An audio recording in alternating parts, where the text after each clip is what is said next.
Hello friends, എല്ലാവർക്കും എൻ്റെ പുതിയൊരു വീഡിയോയിലേക്ക് സ്വാഗതം. ഞാൻ ഇന്ന് വന്നിട്ടുള്ളത് വെള്ളരിക്ക ഓലൻ്റെ വീഡിയോ ആയിട്ടാണ്. ഇപ്പോൾ ഓലൻ എന്ന് പറഞ്ഞാൽ തേങ്ങാപ്പാലൊന്നും ഒഴിച്ചിട്ടുണ്ടാക്കുന്ന ഓലനല്ല, നമ്മുടെ കണ്ണൂർ ഭാഗത്തൊക്കെ ഉണ്ടാക്കുന്ന ഈസി ആയിട്ടുള്ളൊരു റെസിപ്പിയാണ്. അപ്പോൾ ഇതെങ്ങനെയാണെന്ന് കണ്ടു നോക്കാം. ഞാനിതിനു വേണ്ടി വെള്ളരിക്ക ഇവിടെ കനം കുറച്ച് അരിഞ്ഞ് എടുത്തു വെച്ചിട്ടുണ്ട്. പിന്നെ നമ്മൾ ഓലൻ ഉണ്ടാക്കാൻ വെള്ളരിക്ക എടുക്കുന്ന സമയത്ത് അധികം മൂക്കാത്ത നല്ല പച്ച വെള്ളരിക്ക തന്നെ വേണം നോക്കിയെടുക്കാൻ. പിന്നെ ഇതിൻ്റെ തോലൊന്നും കളയേണ്ട ആവശ്യമില്ല. ഇനി ഇതിലേക്ക് പച്ചമുളക് അരിഞ്ഞതും ആവശ്യത്തിനുള്ള ഉപ്പും പിന്നെ ഒരു അര ഗ്ലാസ് വെള്ളവും കൂടി ഒഴിച്ച് നന്നായിട്ടൊന്ന് ഇളക്കി യോജിപ്പിച്ചതിന് ശേഷം അടച്ചു വെച്ച് കുക്ക് ചെയ്യാം. ഇപ്പോൾ ഒരു 10 മിനിറ്റ് ആയിട്ടുണ്ട്. ഇനി ഇതൊന്ന് തുറന്ന് നോക്കാം. ഇതിപ്പോൾ നന്നായിട്ട് തിളച്ച് വരാൻ തുടങ്ങിയിട്ടുണ്ട്. ഈ സമയം ഇതിലേക്ക് കുറച്ച് കറിവേപ്പില കൂടി ഇട്ട് കൊടുക്കുന്നുണ്ട്. ഇനി ഇതെല്ലാം കൂടി നന്നായിട്ടൊന്ന് ഇളക്കി യോജിപ്പിച്ചതിന് ശേഷം വീണ്ടും അടച്ചു വെച്ച് കുക്ക് ചെയ്യാം. പിന്നെ ഇതിൻ്റെ അടിഭാഗം കരിഞ്ഞു പോവാതിരിക്കുന്നതിന് വേണ്ടി ഇടയ്ക്കിടയ്ക്കൊന്ന് തുറന്ന് ഇളക്കി കൊടുക്കുന്നത് നല്ലതായിരിക്കും.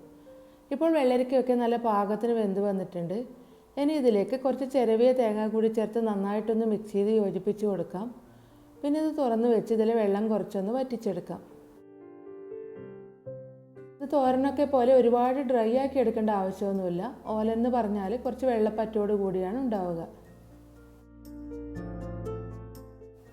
ഇപ്പോൾ ഇതിലെ വെള്ളമൊക്കെ കുറച്ച് വറ്റി നല്ല പാകത്തിന് റെഡിയായിട്ടുണ്ട്.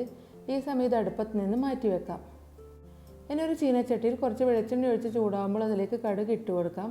കടുക് പൊട്ടി വരുന്ന സമയം വറ്റൽമുളക് കൂടി ചേർത്ത് നല്ലപോലെ മൂപ്പിച്ചതിന് ശേഷം കറിയിലേക്ക് ഒഴിച്ചു കൊടുക്കാം. പിന്നെ നമ്മൾക്ക് ഈ വെള്ളരിക്കയ്ക്ക് പകരമായിട്ട് കക്കിരിക്കയോ അല്ലെങ്കിൽ കുമ്പളങ്ങയോ മത്തങ്ങയോ ഒക്കെ വെച്ചിട്ടും ഇതേ രീതിയിൽ ഓലൻ ഉണ്ടാക്കാവുന്നതാണ്. ഇപ്പോൾ വളരെ എളുപ്പത്തിൽ ഉണ്ടാക്കിയെടുക്കാൻ പറ്റിയ നല്ല ടേസ്റ്റി ആയിട്ടുള്ള വെള്ളരിക്ക ഓലൻ ഇവിടെ റെഡി ആയിട്ടുണ്ട്.